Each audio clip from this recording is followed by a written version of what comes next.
I'll begin, I think, by talking a little bit about what happened in the United States on Tuesday, because it relates directly to the thesis of this book. What we saw was the beginning of the empowerment of the lunatic fringe of the Republican Party. And I blame liberal institutions for the downward spiral of the American political system. The pillars of the liberal establishment, the press, liberal religious institutions such as the church, culture, universities, labor unions, and finally the Democratic Party itself, have willfully distorted themselves for corporate money and essentially abandoned basic liberal tenets, basic liberal values that make a functioning democracy possible. It's been a long process. It began, one could argue, Dwight MacDonald, the great anarchist, would argue, with World War I, where American progressive movements and American socialism ran into the rock of what became permanent war.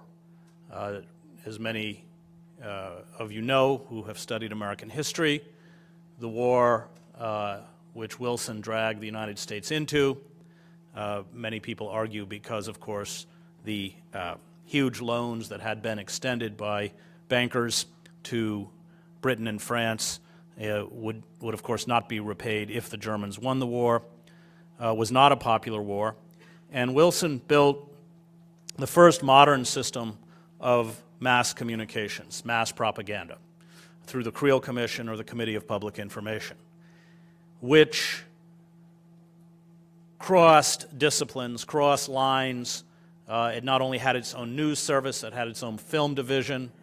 It employed graphic artists. It employed some 45,000, they called them 3-minute men, who would go around to public venues and give short talks in support of the war. And that, coupled with the Sedition Act and the Espionage Act, effectively silenced any kind of dissent, any kind of opposition to the war. The Committee of Public Information, which included figures like Edward Bernays, who wrote the great classic work on modern propaganda called Propaganda, employed the Freudian techniques, or an understanding of Freud. Bernays was actually a double nephew of Freud from both sides of his family, to appeal to emotion, to manipulate emotion. They understood that it wasn't fact and reason that moved public opinion.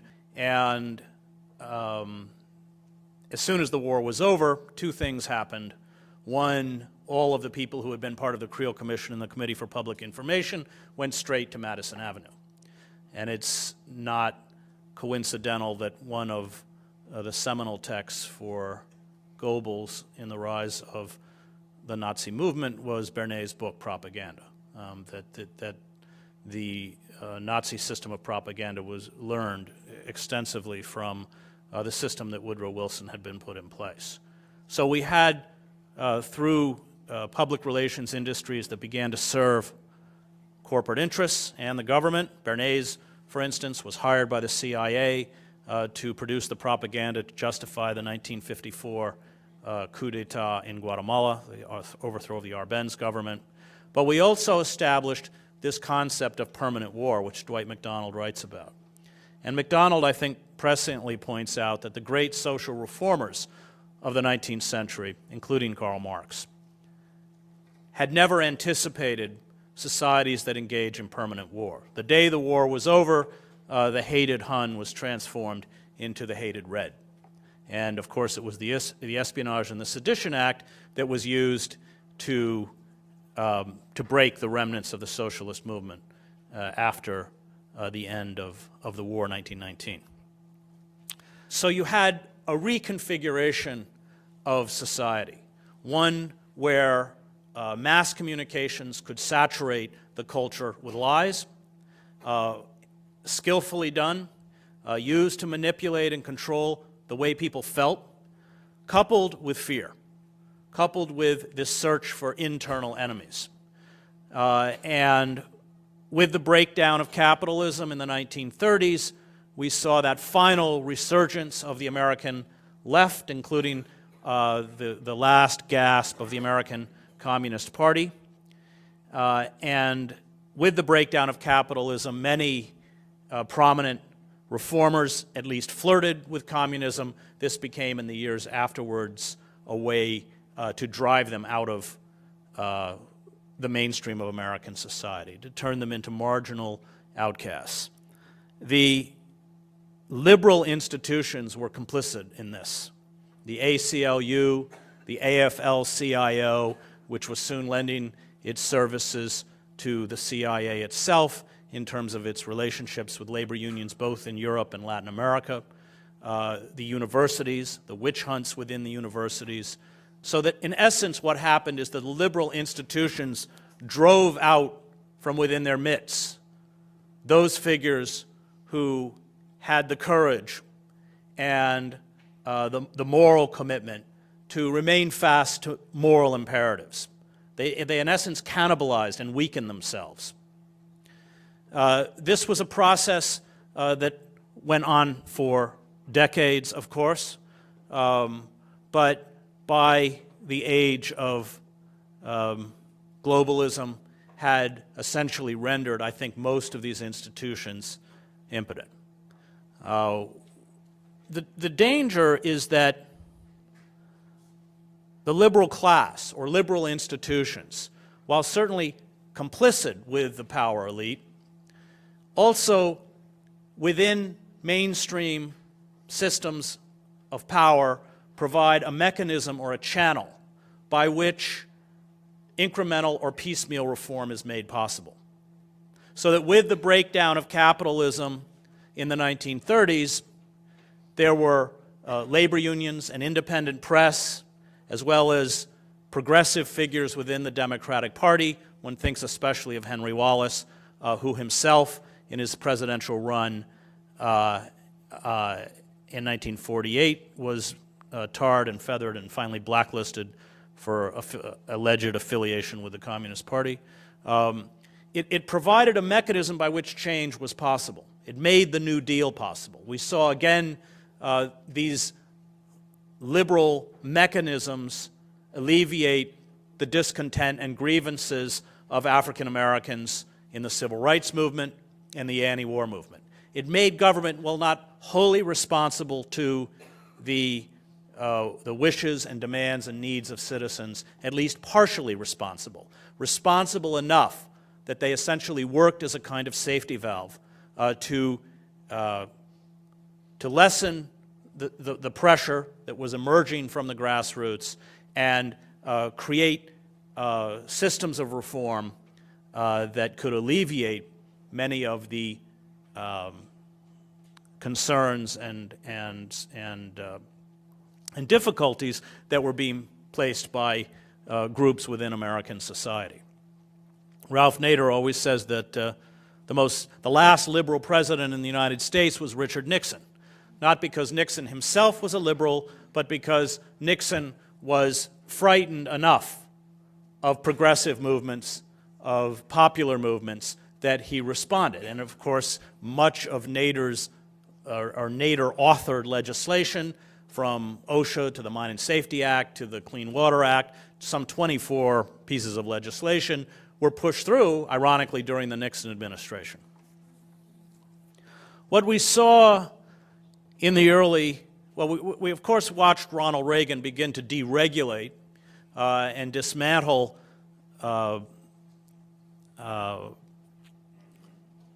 those government controls, which serve not only as a bulwark to protect democracy, but hold the market in place, to keep the market from descending into a system of unfettered capitalism. But this was accelerated by the Clinton administration. And Clinton became sort of the prototype of the new quote-unquote liberal. That figure who continued to speak in the traditional language of the liberal class, a language which purported to care about the interests and concerns of the working class, and yet utterly betrayed the working class. The first, of course, great betrayal for the American working class was NAFTA, passed in 1994. NAFTA was sold to the American public in a very powerful campaign of propaganda, promising to increase the wealth and prosperity of workers in Canada, Mexico, and the United States, to make goods cheaper, and to staunch Mexican immigration into the United States.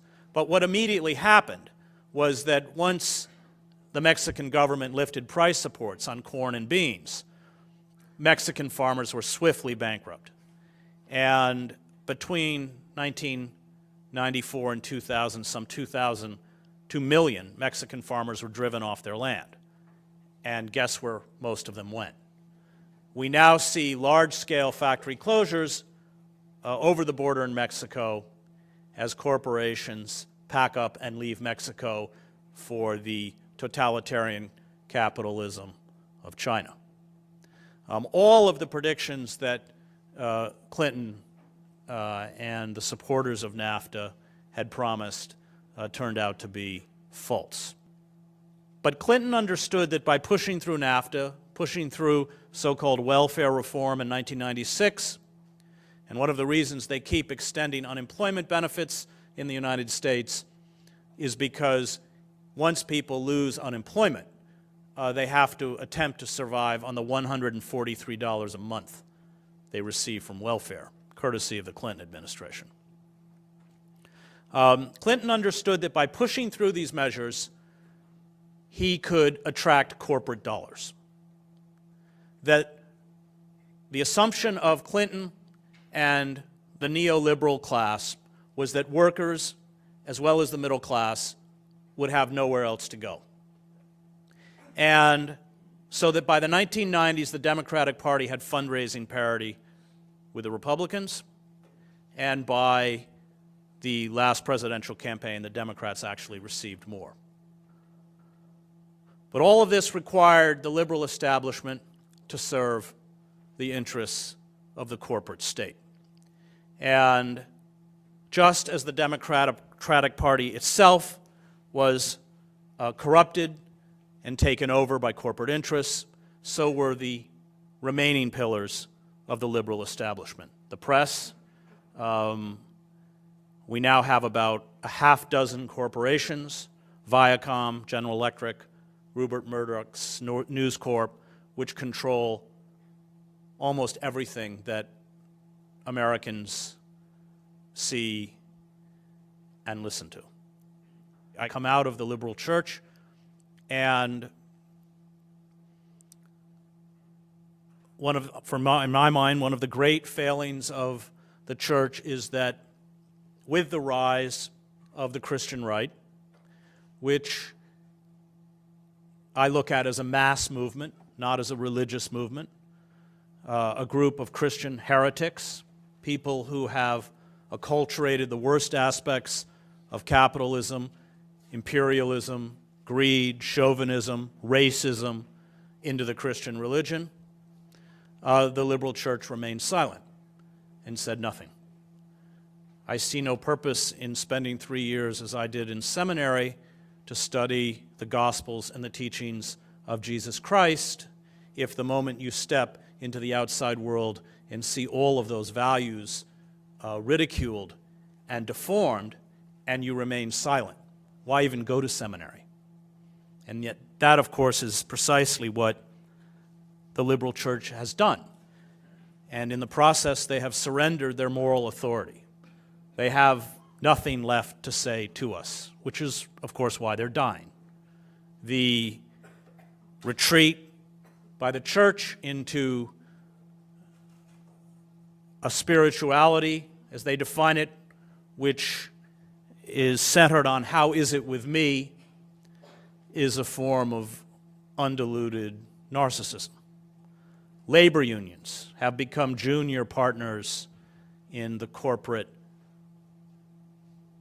dismantling of the United States, spending most of their time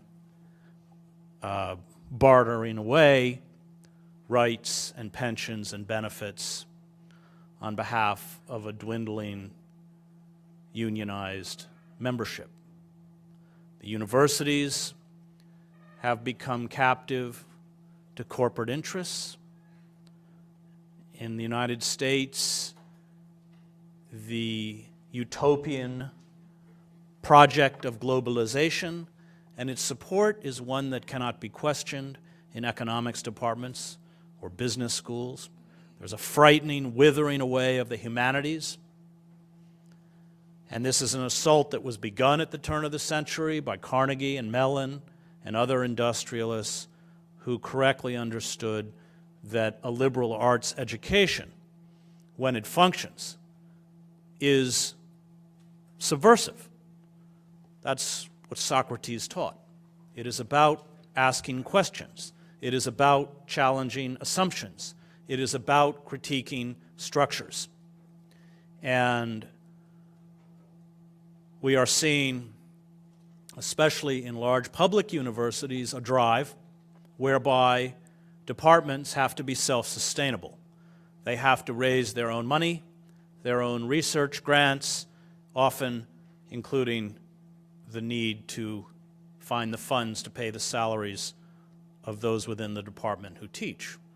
Well, of course, what is this going to do to classics, to philosophy, to theater, to art, to English literature? It's killing it. I was just at the University of Washington in Pullman, where they have 10% budget cuts and a gleaming new business school. I've never understood why business schools are even allowed on university campuses. It's about teaching manipulation and greed. And their response was to abolish the philosophy and the theater department. University of Albany, about a week ago, just abolished classics, French, Italian, and German. And what we're doing within the structure, with the connivance of corporations who, of course, seek to turn us all into these institutions into vocational training schools and produce legions of systems managers. What we're doing is obliterating the capacity on the part of people to think. The very system, having taught at Princeton, by which these students get into a school as competitive as Princeton, ensures that they are utterly subservient and compliant to authority. The skills that are rewarded and measured are very narrow analytical skills. And Lawrence Summers, who was the Treasury Secretary under Bill Clinton and who destroyed our banking system by ripping down the firewalls between commercial and investment banks, is a poster child for this. Youngest tenured professor in economics at Harvard at 37, who has these highly developed analytical skills and the emotional maturity and common sense of a 12-year-old. And yet he's brought back into the Obama White House to serve corporate interests. SATs, AP tests, all of it, you can't make a mistake. So that by the time you walk into a university like Princeton, I don't want to pick on Princeton because this could be almost any elite institution in the United States. It just happens to be one that I'm familiar with. You have these 18-year-old kids beginning to network the first week they're at school. We have these antebellum eating club institutions that literally look like plantations, where in some of them the entire service staff is African American.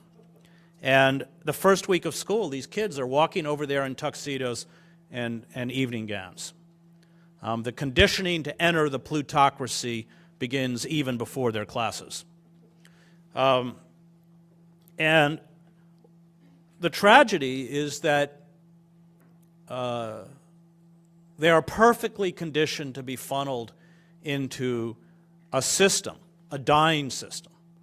They leave schools like Princeton and become systems managers, where they move other people's money electronically around on screens for 14 hours a day, and are complicit in the very destruction of the global economy, and yet lack the capacity to make not only moral judgments, but enough of a critique or an analysis to even understand what they're doing.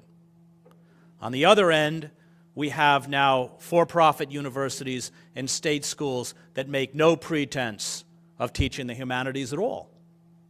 So that where the humanities exist, however atrophied in places like Princeton, they become a kind of, they contribute to the branding of the student, but not to the education of the student. And having been here for 3 weeks, sadly, the University of Toronto is not immune from this.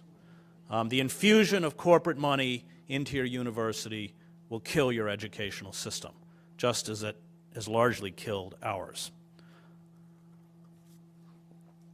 The corporate infusion into culture has made it extremely difficult for artistic endeavor, which seeks to transform rather than to entertain, to be staged or to become accessible to a wider public.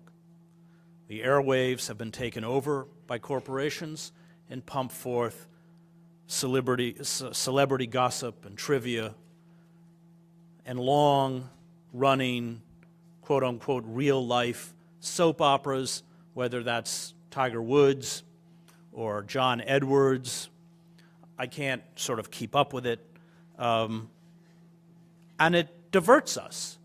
Celebrity culture is a way to keep alive within a decaying or a dying society magical thinking. It's the idea that if we just dig deep enough within ourselves, if we focus on happiness, if we grasp that we are truly exceptional, if we believe that Jesus really does carry out miracles, reality is not an impediment to what we desire. And that has become fed to us across the political and cultural spectrum, whether it's from positive psychologists or Oprah or the Christian right or Hollywood. And this form of magical thinking allows the society to remain in a permanent state of illusion or self-delusion. The difference between an illusion and a dream is that one strives towards a dream. One lives within an illusion. And illusions keep people in a state of perpetual infantilism. They're never forced to grow up. And what we're seeing now is a gap opening between the illusion of who we think we are and where we're going, and the reality of what is confronting us. The United States is borrowing at a rate of $2 billion a day. We have run up deficits of $12.8 trillion, which we can never repay. By the time we begin to service that money, that will require us to sell about $96 billion a week in debt.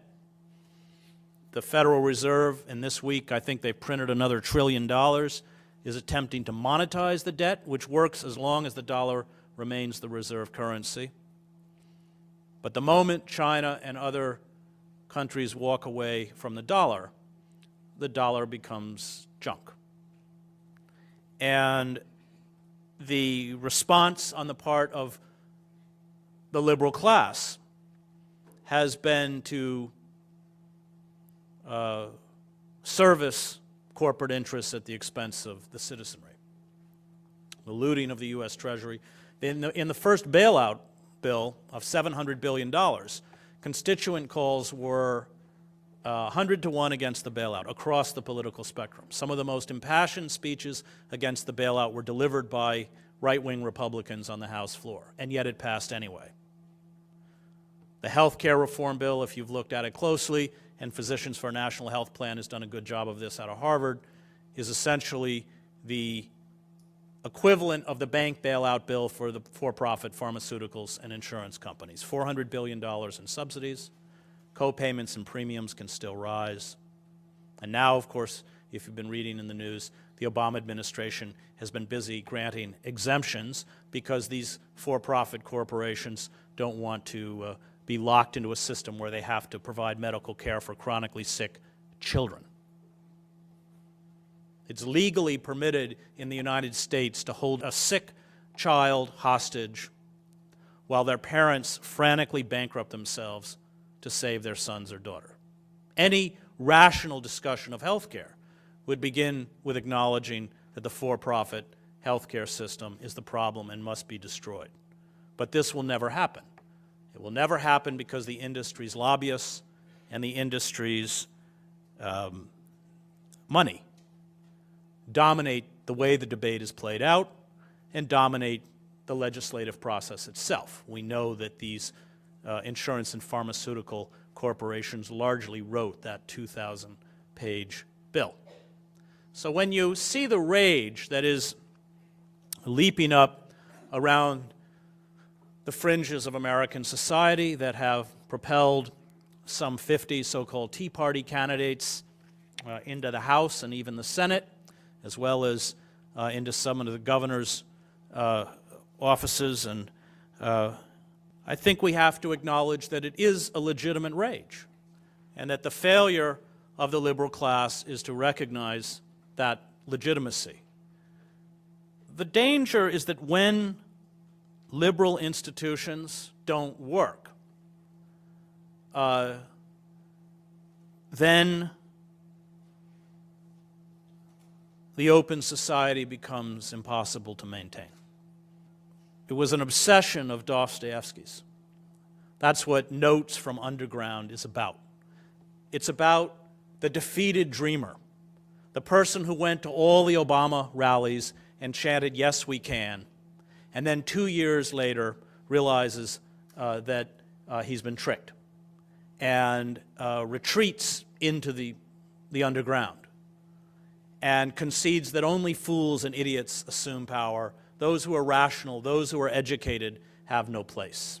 That's also what Demons is about. And what terrified Dostoevsky is that once the liberal class no longer functioned, then you retreated into an age of moral nihilism. And I think that's where we're headed. The indicators for the United States are very bleak. The stimulus and bailout money is running out. We essentially tried to borrow our way back to a bubble economy. The huge capitalization of zombie banks has seen them sit on cash and refuse to lend it. The imperial wars that we are carrying out in Afghanistan and Iraq are unwinnable, and we have yet to confront that both the level of consumption that has characterized American society, as well as the imperial projects themselves, just on a simple economic level, we can no longer afford them. The fear I have is that the irrational, and it is irrational, the irrational agenda of this lunatic fringe will find more and more appeal among the permanent underclass in American society, who feel increasingly trapped. Our unemployment rate, while officially 10%, is, as the Los Angeles Times pointed out a few weeks ago, far closer to 17 or 20%. When you count people who stop looking for work, or when you count people who have poorly paid part-time jobs, that is, people who work in places like Walmart, who work 28, or most workers in the service industry work about 28 hours a week, and yet their wages still put them below the poverty line. When you count these figures, then we're talking about almost a sixth of the American workforce is unemployed. And we are shedding jobs at a faster rate than after the 1929 crash.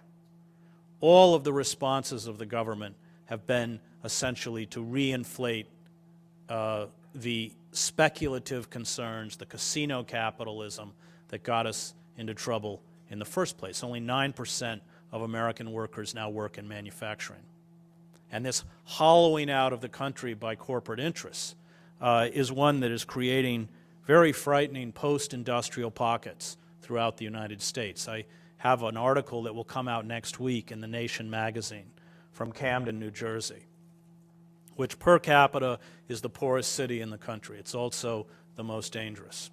Camden was once an industrial hub. RCA Victor was there. Enrique Caruso used to actually go there to record his records. It had a massive shipbuilding yard. By the end of World War II, employed some 36,000 people. Campbell's Soup was there. Many people who migrated from the South in the Great Migration, African Americans, came there to find work. It's dead. They don't make anything.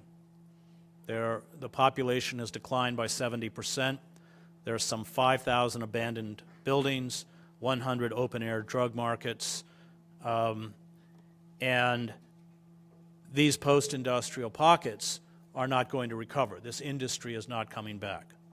And what we are creating with the rise of the corporate state is that correlating rise of the security state, which you all got a taste of during the G20 here in Toronto.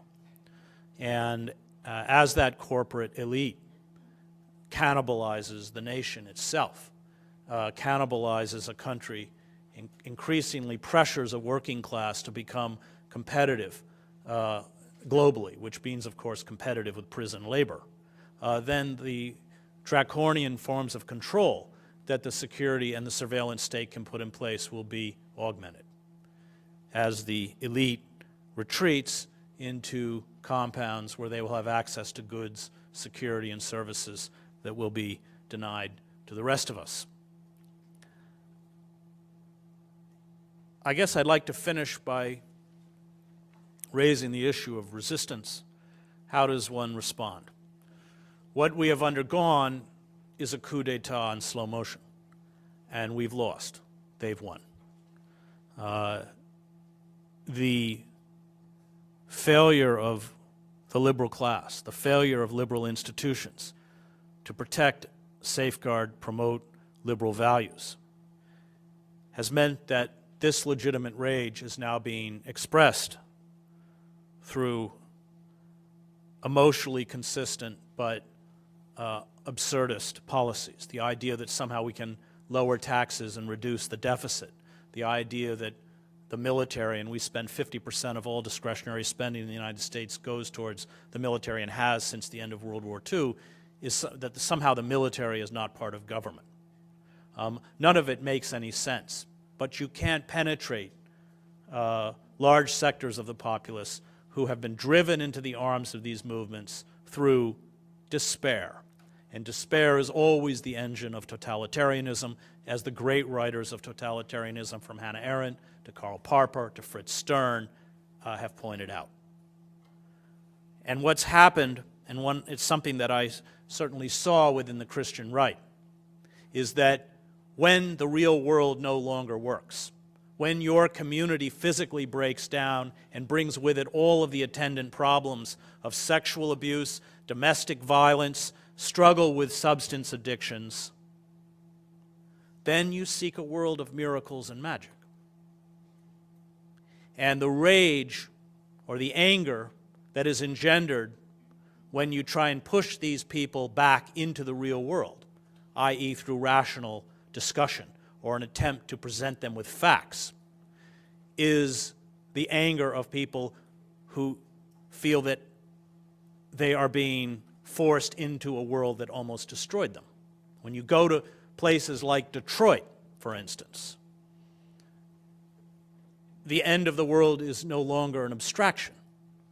And that, of course, brings with it this love of apocalyptic violence, which is fundamental to the ideology of the Christian right. It is that destruction of the world that almost destroyed me. The only way, or the only avenue that was open to us to save what was left of our anemic democracy was to reincorporate these people back into the economic system, to give the disenfranchised working class hope. But what's happened is there's been a Weimarization of the American working class. And the chance that we had to reincorporate them into the society was lost when we funneled hundreds of billions of dollars to these speculative concerns.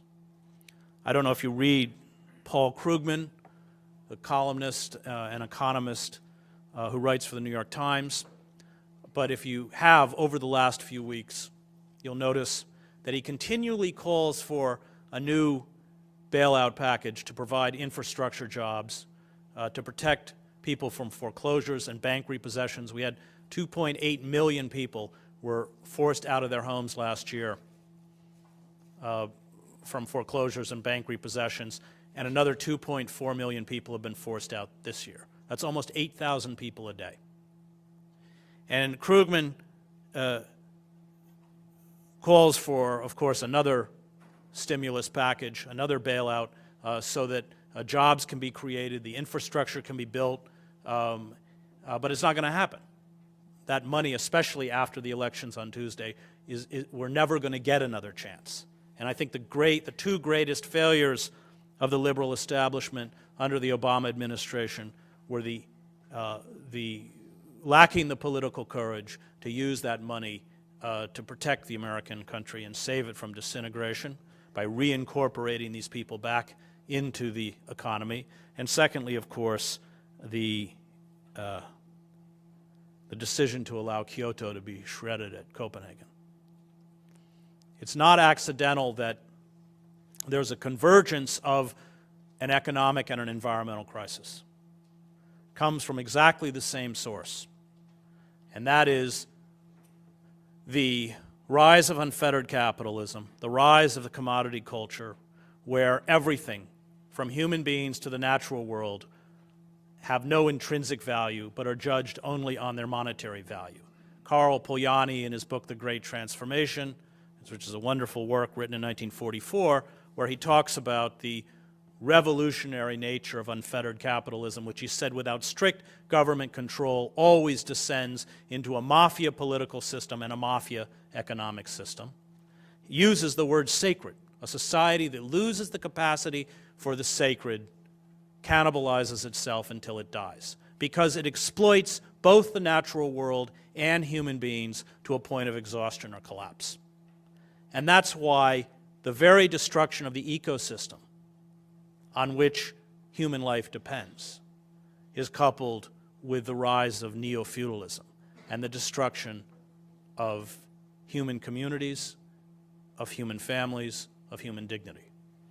Those are precisely the same forces that are destroying our environment, are destroying the very fabric of the nation state itself. And at this point, I don't see any way out. We have built systems of food distribution that are fragile and untenable. We continue to rely on fossil fuels. Even if we halted carbon emissions today, we would still rise to some 550 parts per million. If you look closely at what the consensus was in Copenhagen, it wasn't anymore Bush's fantasy that global warming didn't exist, or Exxon's campaign to discredit global warming. It's that we will rise to a catastrophic level of 1,000 parts per million, and then we'll impose shock therapy to deal with it. And as most or all serious climate scientists have pointed out, global warming, the acceleration and the rise of global temperatures, doesn't end the moment you stop emitting fossil fuels. The convergence of an economic and an environmental dislocation is one that will create further instability, compound the fear and the suffering of those who have been pushed to the margins of society, the kind of permanent underclass, almost 2/3 of the American public now. The organs of propaganda, as they already are, will seek scapegoats to deflect attention from a corrupt and bankrupt power elite who caused the problem. And so we will see, of course, an increase in the kind of hate talk that is used to demonize immigrants or Muslims or gays and lesbians. I covered the war in the former Yugoslavia, and I find many, many parallels in the breakdown in Yugoslavia and the breakdown in the United States. The war in Yugoslavia was not caused by ancient ethnic hatreds. It was caused by the economic collapse of Yugoslavia. 25,000% hyperinflation, closing of huge state factories, $9 billion in loans that not only could the Yugoslav government not repay, but of course the Western banks would not renegotiate the debt, and the capturing of the airwaves by these proto-fascist movements like Slobodan Milosevic's ethnic nationalist Serbian movement, Franjo Tuđman. 4 years, took 4 years of hate propaganda before you got one Serb to cross into Bosnia and begin the campaign of ethnic cleansing. But I know from my many years as a war correspondent that when you first get people to speak in the language of violence, it's a very short step before they actually carry out violence. The difference between, one of the major differences between Canadian society and American society is that American society has a very, very dark undercurrent of violence. We are a very violent culture. And as the illusion is shattered, as people confront the stark limitations before them, I expect acts of violence to be exacerbated. The inability of the power elite to respond to the crises around us is one that ensures an augmentation, an acceleration of the rage that we glimpsed on Tuesday, and that will sweep aside finally not only the Democrats, but most of the mainstream Republicans as well. All cultures, I think, have an extremely difficult time coping with collapse. They seem at the end to enter a kind of twilight world of fantasy, where even as the walls crumble around them, they lack the capacity to see. That was true. Cicero wrote about it at the end of the Roman Empire. Joseph Roth wrote about it at the Austro-Hungarian Empire. I saw it in the former Yugoslavia. The most sophisticated elements of Bosnian society in Sarajevo, multilingual, highly educated, never believed that a war was possible. In Pristina, on the eve of the war, all of my Kosovar Albanian friends, again, highly educated, insisted that a war was impossible, to the point where I would come into Pristina and tell them that I had been stopped 10 kilometers outside of the city by a Kosovo Liberation Army checkpoint. And they would insist, no, the KLA doesn't exist. They are Serb policemen dressed like KLA soldiers to justify the repression against us. They literally didn't understand what was happening to them until Serb paramilitaries came to their apartments and herded them onto boxcars and shipped them in trains to refugee camps in Macedonia. It is extremely difficult for us to grasp the fragility of the structures around us and the way, once those fragile structures disintegrate, everything can go horribly, horribly wrong. All of the facts are laid out: economic, environmental. It's not a mystery. It's not hidden. Even the malfeasance of Wall Street is laid out. And yet, that illusion, that retreat into the world of magical thinking, finally provides, even for the most astute within the society, a kind of comfort that overcomes the capacity for common sense. Thank you.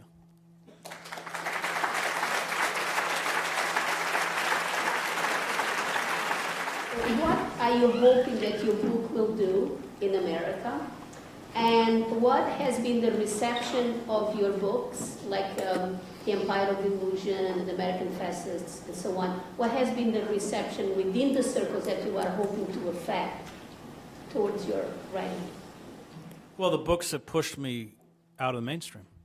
I think that taking action on the premise that somehow it's practical is not a wise idea. That one should get up and try and be as honest as they can, and to keep their distance from the sources of power. I mean, I definitely come out of the Julian Benda, my kingdom is not of this world idea, that people who consider themselves writers or voices or intellectuals should not come close to any system of power. That immediately becomes corrupting, and that, of course, has poisoned academia, where within political science and international relations department, there's a kind of constant turnover between government and academia and government and academia. Well, you lose your ability to speak truth. And I think also because I come out of a theological background or a religious background, although I don't consider myself particularly religious in any way. There's certainly no Christian denomination that would consider me a Christian, even my own church, the Presbyterians. I think we do have moral imperatives. As my friend Father Daniel Berrigan says, who I just had lunch with a couple weeks ago in New York, we are called to do good, or at least the good to the extent that we can see it and understand it. But after that, it's not our job to figure out where that good goes. We trust or have faith or hope that it goes somewhere, but we can't know. And I think that gives a kind of, Berrigan's almost 90 years old. I think he was arrested just last year again. And I think that when you have that, when you give up that idea that you can have a practical effect and you remain fast to a moral imperative no matter what the cost, then that your definition of your worth as an individual, and perhaps even in religious terms your spirituality, is defined by your commitment to justice, then you can sort of lay it down when you finish. Because, look, the chances are that everything that I believe in and everything that I fight for by the end of my life will be worse. And yet, does that invalidate everything that I've done? I don't think so. I think that the failure of the liberal class is that it forgot that those moral imperatives are important, that the true correctives to society were social movements that never achieved formal political power. The Liberty Party that fought slavery, the suffragists for women's rights, the labor movement, the civil rights movement, the anti-war movement. The most powerful political figure in 1968 in America was Martin Luther King. Because when he went to Birmingham, 50,000 people went with him. And that the collusion or collaboration of liberal institutions and liberal classes with the power elite, which they think, mistakenly, was a way to influence power, saw them disempowered. And that holding fast to those moral imperatives, even if everything around you appears to deteriorate, you know, and is finally sustained by faith. Faith that it's worthwhile, faith that it's worth doing, faith that it's meaningful, even if you can't see any tangible results. I speak a little bit from personal experience because having been in war zones, I have seen acts of resistance that within the wider scheme of the war are rendered futile.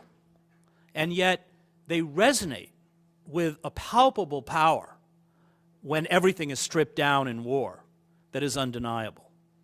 I write in War is a Force That Gives Us Meaning about a Muslim farmer, Fazl Fadic, who lived in Gorazda, which was one of the safe areas in Bosnia during the war. And I heard about Fazl Fadic from a Serbian couple, Rosa and Drago Sorak, who had, like many ethnic Serbs, remained within the Muslim enclave at the inception of the war, not joined Radovan Karadic's nationalist forces. And the story they told me was that while living in Gorazda, they had two sons, Zoran, who lived with them with his wife, and another son who went and fought for the Bosnian Serbs. He was eventually killed in a car crash. Finally, as things got worse and worse within the enclave, constant shelling, food shortages, the Muslim police came and took Zoran away as a Serb, and he was disappeared, executed. They never found his body. Zoran's wife was pregnant, and she gave birth to an infant girl, but she couldn't breastfeed the child. And so the infant began to die. The family was feeding the infant weak cups of tea to try and keep it alive. On the 10th day, Fazl Fadic, an illiterate Muslim farmer, knocked on the door and handed at dawn the Soraks a liter of milk. He had 3 great brown and white milk cows that he could only milk at night because of the sniper fire. And he came back the next morning, and the morning after that, and the morning after that, and the morning after that, until everyone on that street and everyone in that apartment building knew that this Muslim farmer was giving milk, which of course was worth tremendous amounts of money, to keep a Serb infant alive. And they began to spit on him and insult him and tell him to let the Chetnik children die and give the milk to the Muslim children. And through it all, he kept coming and coming and coming until the Soraks were able to leave Gorazda. I heard that story from the Soraks, who said, "We hate the Muslims. We hate them for killing our son, Zoran. And yet, it is our duty to tell you that not all Muslims are bad." I went and found Fadic. His 3 cows had been slaughtered for the meat. His apartment building had been turned into rubble from the shelling. He was sleeping on a concrete floor on pieces of newspaper with other men. They were gathering worm-eaten apples from an orchard and sitting out on the sidewalk trying to sell them. And when I found him and told him that I had seen the Soraks, the first thing he said to me, "And the baby, how is she?" What in the grand scheme of war is that action? For me, it throws out an ocean of hope that ripples outward across a culture that's gone insane. He provided through his courage another narrative, another way to be. That little girl, who may never meet him, will grow up and know that she's alive as a Serb because of a Muslim farmer. In the scheme of the war, it's nothing, yet in the scheme of life, it's everything. And I think when you talk about acts of resistance, especially in moments of extreme deprivation and suffering and violence, actions like that become, as Auden said, the ironic points of light that flash out. Defenseless under the night, our world in stupor lies, yet dotted everywhere, ironic points of light flash out, wherever the just exchange their messages. May I, composed like them of eros and of dust, beleaguered by the same negation and despair, show an affirming flame. Thank you.